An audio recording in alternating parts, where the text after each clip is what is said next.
সম্মানিত দর্শক শ্রোতা, পরম সৃষ্টিকর্তা যিনি অসীম দয়ালু, শুরু করছি তার নামে।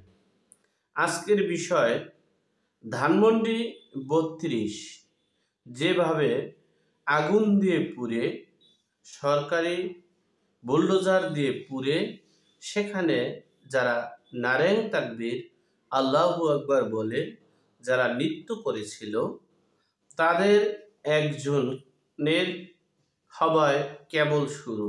কারণ আইন যদি কারো হাত তুলে নেয়, আমরা তাদের এই বাড়িটা রাত্র 2টা বাজে দরজা দিয়ে আগুন দিয়ে পুড়িয়েছে, জয় বাংলার স্লোগান দিয়েছে, এটা উনি বলেছে। আবার দেশবাসী এলাকাবাসী বলছে, কতটা সত্য কতটা মিথ্যা সেটা পরের বিষয়। তবে যে আগুন দিয়েছে এবং পুড়ে ছারখার হয়ে গেছে, এটাই সত্য, এটাই বাস্তবতা। যাই হোক, প্রকৃতি এমন একটা বিষয়, আপনি ডাকাতি করবেন, আপনি ডাকাতের হাতেই মারা যাবেন। যাই হোক, আমি সংক্ষেপে বলি আপনাদের। আমরা যেমন ইন্টারমিডিয়েটে পড়েছিলাম, সাপুরে বিলাসী ধনঞ্জয়, তিনি সাপ পুষতেন, তাকে কিন্তু সেই সাপুই তাকে ধ্বংসন করে মারছে। সুতরাং যে যে কর্ম করবে তাকে ওই কর্মেই ভোগ করতে হবে। আওয়ামী লীগ অপরাধী, আওয়ামী লীগ ফ্যাসিস্ট, বা আওয়ামী লীগ বা বঙ্গবন্ধুর ছবি ব্যবহার করে বা শেখ হাসিনার ছবি ব্যবহার করে দেশে লুটতরাজ করতে পারে, নৈরাজ্য করতে পারে, করেছে গত 15 বছরে।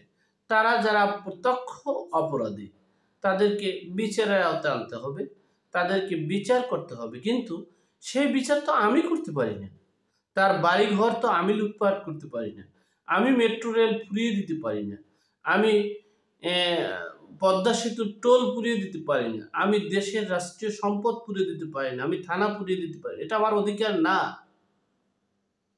এই যে আরেকটা বিষয় হচ্ছে যে একটা মানুষ যখন বিপদে পড়ে, তখন ওই মানুষটার জন্য বিপদে পড়া অবস্থায়, যেমন আমরা যেটা শুনেছি, ওই বিচারক সবচেয়ে প্রকৃত বিচারক, যিনি ন্যায় বিচার করে অনুতপ্ত হয়, ন্যায় বিচার করে যিনি অনুতপ্ত হয়, যিনি এই দুঃখীর দুঃখটা বোঝে, সেই হচ্ছেন প্রকৃত বিচারক।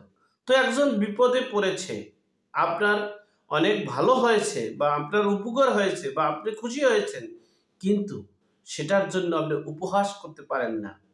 কারণ এই উপহাস আপনার গলায় আসতে পারে। যে দেখেন, বাংলাদেশের সৃষ্টিকারী যিনি, যেই দেশ সৃষ্টি হয়েছে, যেই ধানমন্ডির 32 নম্বর থেকে সৃষ্টির উৎপত্তি, সেই দেশের ইতিহাস, সেই দেশের ঐতিহ্য, সেই দেশের সব কিছু ওখানে স্মৃতি বিজড়িত জাদুঘর, যেটা রাষ্ট্রীয় সম্পদ, সরকারি সম্পদ। এটা হাসিনারও সম্পদ না, এটা শেখ রেহানারও সম্পদ না, এটা রাষ্ট্রীয় সম্পদ। আর সেই শেখ হাসিনার বাড়ি না, বঙ্গবন্ধু 32 সেই বাড়িটি ভেঙে 24 ঘন্টা, এরপরেও ভাঙা শেষ না হওয়ার পর 48 ঘন্টা যাবৎ সেখানে তারা ছিল। এই যে 24 ঘন্টা মতান্তরে 48 ঘন্টা তারা নৃত্য করেছে, নারায়ণ তাকবীর স্লোগান দিয়েছে, বুলডোজারে উঠা সুন্দর মিছিল করেছে, মিটিং করেছে, দেশের সারা বাংলাদেশের বাড়িঘরগুলো সরকারি বুলডোজার দিয়ে শেষ করে দিয়েছে, ক্যারেন দিয়ে, ভেকু দিয়ে শেষ করেছে। আজকে সেই ছেলে, যার নাম নুরুজ্জামান কাফি, সেই নুরুজ্জামান কাফি, তিনি কন্টেন্ট করেন, টিকটক করেন আর কি। যাই হোক, সে এই বাড়িতে গিয়েছেন, বাড়িতে ঘুমানো অবস্থায় ওনার যেটা ভাষ্য এবং মিডিয়ায় যেটা চলে আসছে, যে ঘুমন্ত অবস্থায় রাত্র 2টা বাজে দরজা বাহির থেকে তালা দিয়ে আটকে এরপরে আগুন ধরিয়ে দিয়েছে। সেখান থেকে তার বাবা মানে দেখতে পেরে এরপরে তাদেরকে শুধুমাত্র তাদেরকে বের করতে পারছে, আর বাকি সব পুড়ে ছারখার হয়ে গিয়েছে। এবং সেইখানে নাকি জয় বাংলার স্লোগানও দিছে এবং জয় বাংলার লোকজন নাকি আওয়ামী লীগের লোকজন নাকি সেখানে ছিল। যাই হোক, এটা একটা ভিন্ন বিষয়, এটা একটা আবেগের কথা বা এটা বলতে পারে, কিন্তু মূল বিষয়টা হচ্ছে আপনি যে নৃত্য করেছিলেন, আপনি কি বুঝতে পারেন যে আপনি নৃত্য করেছেন এই ৩২ নম্বর বাড়িটা ভেঙে চুরমার করে নিস্তেজ করার জন্য, আর আপনার জন্য নৃত্য করেছে কত মানুষ মনে মনে বলেন? আপনি একা, মানে আপনার বংশে বা পরিবার থেকে আপনি যে নৃত্য করেছেন, কিন্তু আপনার জন্য কত মানুষ নৃত্য করেছে। সুতরাং একটা কথা মনে রাখবেন, অপরাধীকে আল্লাহ ছাড় দেয় কিন্তু ছেড়ে দেয় না। যেভাবেই হোক না কেন, যে প্রকারেই হোক না কেন, কোনো দস্যু এখানে এই অন্ততপক্ষে বাংলার মাটিতে কোনো স্বৈরাচারের জায়গা হয়নি, বাংলার মাটিতে কোনো দস্যুর জায়গা হয়নি।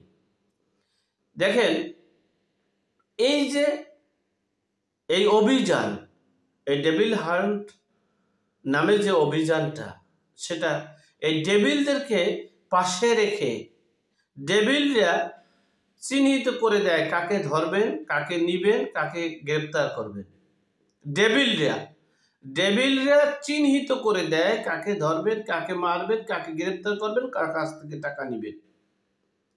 মনে রাখবেন, এই যারা চিহ্নিত করে দেয়, যারা আপনাদের সাথে আছে, তারাই একদিন আপনাদেরকে কতল করবে, তারাই আপনাদের প্রতিশোধ নেবে। পাপ কিন্তু কাউকে ছাড়ে না। সর্বোপরি কথা হলো, আপনারা দেশটাকে একটা অস্থিতিশীল পরিবেশ থেকে নিয়ন্ত্রণে আনার চেষ্টা করুন।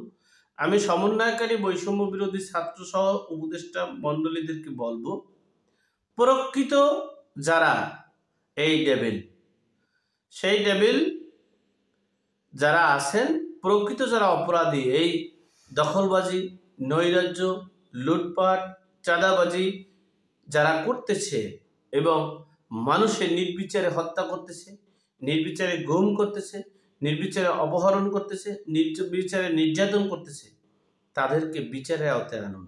সে যে দলেরই হোক না কেন, আপনাদের কাছে তো কোনো দল নয়, অপরাধী। যিনি অপরাধী তাদেরকে বিচারের আওতায় এনে শাস্তি দিন, না হলে সেই যাদেরকে নিয়ে আপনারা ঘুরতেছেন তারাই কিন্তু একসময় আপনাদেরকে খাবে। যাই হোক, আল্লাহ আমাদের সকলকে সঠিক জ্ঞান দান করার তৌফিক দান করুক। আমিন। আসসালামু আলাইকুম।